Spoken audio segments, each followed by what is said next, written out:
found a book in the attic that explains the worst day of my life. As the sun set, I saw the first silhouettes across the field. My grandfather sat, smoking and reading, on the rocking chair in the back of the house. I ran to him, scared and uncertain. "There's people coming, Grandpa," I said. He flicked his cigarette on the ashtray, put down his book, and looked straight into my eyes. "Where?" "Who?" he asked, his clear blue eyes searching my face. "I don't know, but there's dozens of them, I think," I said. I couldn't see their faces or anything. They just looked like shadows moving across the field. He stood up quickly, knocking the ashtray off the small table to his right. Cigarette butts went flying all over the floor, and a cloud of ashes got swept up by the wind. "Where's Grandma?" he asked, his face growing grave. A crease appeared across his forehead, and he looked around quickly. "I don't know, but they're coming fast," I said. He began limping inside the house, his bad leg slowing him down. He looked out the front window and gasped. Quietly, I came up behind him and stared out at the field, covered in deep orange and red hues from the sun, covered up by clouds as day rolled into night. "We need to find Grandma, right now," my grandfather said. He went to the kitchen and unlocked the safe, taking out his .223 rifle, which he mostly used to kill coyotes and foxes who hunted his chickens or attacked the baby pigs out in the barn. "I don't get what it is," I said, staring out the window. It seemed like hundreds of black spots now approached, spread out over the field. The ones closest, I saw, were not human at all. They walked on their hands and feet, with shining black skin stretched thinly over their bones and joints.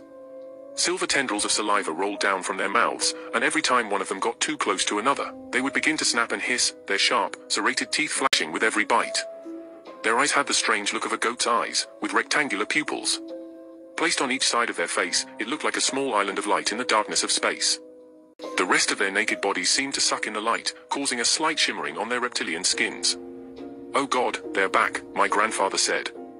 "Last time they came, they killed off half the town." "Where's Grandma?" I asked, a current of anxiety running through my body now. My grandpa shook his head. "I wish I knew," he said. "When's the last time you saw her?" "She was weeding in the garden and then said it would be dark soon and she should start putting the tools away," I said, suddenly remembering. "She's probably out in the shed right now." My grandfather grabbed the gun and ran out the door, at least, as much as he could run. It ended up being more of a fast, limping walk. By this point, the first of the creatures had nearly reached the front of the house. We went out the back door, looking towards the shed. I saw the light on inside and the door wide open. "Grandma!" I screamed. My grandfather jumped, then put his free hand over my mouth, holding the gun loosely in the other. "You idiot," he hissed. "Don't draw them near.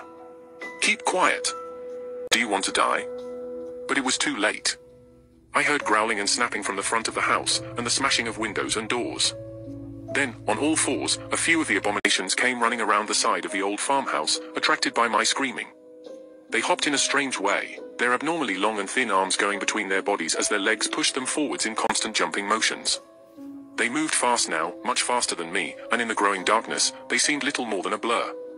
My grandfather grabbed my hand and we ran towards the shed, slamming the door behind us. I looked back in the corner and saw my grandmother, totally oblivious to everything going on, sorting through tools and small seed containers. "Ah, we need more basil and rosemary," she said to herself. "Never have enough seeds, it seems." She looked back at us, smiling. "Have you come to help?" "I'm sorry to say, I'm nearly done." "No," my grandfather said, raising his gun for emphasis. "We're being attacked. You need to stay with us. Remember what killed the Kellers, and the Cavendish family and their dogs and cats and cattle." My grandmother's face went pale, and I thought she might pass out for a moment. She grabbed her chest, breathing hard. "But that was 30 years ago," she said. "How could they be back?" My grandfather just shook his head. "They're here," he said. As if on cue, someone started smashing on the locked door of the shed. Then another pair of hands joined in, and another. It sounded like a riot had broken out on the other side of the wall. My grandfather raised the gun, as if to start shooting through the door. Then he checked his pocket and frowned. "Damn it, should have grabbed more ammo," he said, rifling through a few bullets in his overalls. He looked like he had grabbed a couple dozen from the safe, though even with perfect aim, that wouldn't make much of a dent in the crowd of beasts I had seen. "Go out the back door," my grandmother said. "We'll go escape to the woods. We can come out of the Jefferson house if we take the dirt trail." "Fine, fine," my grandfather said, pushing me forwards and grabbing my grandmother's hand. He looked out the side door of the shed. The beast still pounded on the front door, and I heard the wood begin to splinter and give way. "Coast is clear," he said quickly, and we ran out through the field and towards the woods. Behind us, I heard the door fall, the last rotten beam shattering as the black creatures moved inside. "What if they're already at the Jeffersons' place?" I asked my grandfather in a low tone. We ran through the corn plants, though my grandmother and grandfather couldn't move very fast. I could hear the creatures howling with rage and sniffing the air from the shed behind us. "Then we deal with it," my grandfather whispered. I heard the first heavy booming steps as the creatures gave chase, running over the corn plants and knocking them down with a wispy echoing sound. By the time we got into the forest, the creatures had circled us. Some had run ahead, and some followed close behind, but they kept a distance of 10 feet, as if simply watching and stalking. My grandfather stopped and raised his gun. With a deafening boom, he shot at the first silhouette he saw on the trail. The bullet went high, and with a deep growl, the creature disappeared into the brush. My grandfather motioned us forward, and we walked down the trail, close together in a group. Anytime he saw the slightest movement, he would shoot in that direction. One of the creatures seemed to have been hit, and on the trail, I saw black blood shining under the moonlight. Drops disappeared into ferns and prickers that surrounded the trail, and for a moment, I thought I saw eyes gleaming through the brush. Then they were gone. My grandmother reached out for my hand. "It's going to be okay," she said reassuringly, patting me. "We've survived this before. We'll make it this time." My grandfather shook his head, but he said nothing. As we got to the Jeffersons' house, I saw lights shining in every window. Hope soared in me, until I saw the bodies strewn across the porch. The mother had her head ripped off.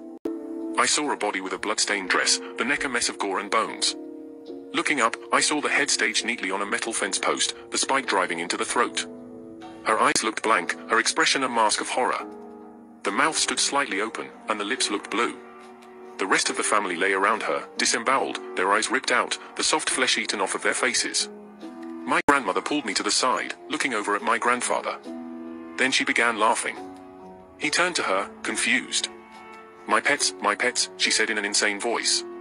"They're here for you, though they take whatever they want. Hungry work, you know." "What?" my grandfather asked, a certainty and bitterness crossing his eyes as he stared at his wife with distrust. "I know you were sleeping with Mrs. Keller," my grandmother said, her eyes turning dark and her features savage. She grinned, showing all her teeth. My grandfather stepped back, muttering excuses and saying how it wasn't true. "You killed them?" he asked. "And you did all this?" "I did what I had to protect me and my grandson from monsters like you," she said. And with a nod of her head, the creatures came out of the woods, grabbing my grandfather and dragging him away. He shot his gun, emptying the clip and blowing apart the heads of 3 or 4. But a dozen more followed from behind, hissing and biting at the air. I heard his screams and the breaking of his bones as they savaged him, biting and stomping on him, ripping at his throat and face. Soon, he disappeared into the darkness, and the last gurgling scream echoed back to us. My grandmother turned to me, her normal placid, friendly expression back on her face. "Well," she said, "that was quite a day. How about we go home and have some ice cream?" I could really go for some ice cream. And so we turned around and left, and I never asked her about any of it. My grandmother recently died, and I found a book in the attic while cleaning out the farmhouse. It looked like it had a cover made of human skin, and in the middle it said, in blood-red letters, summoning spells and necromancy.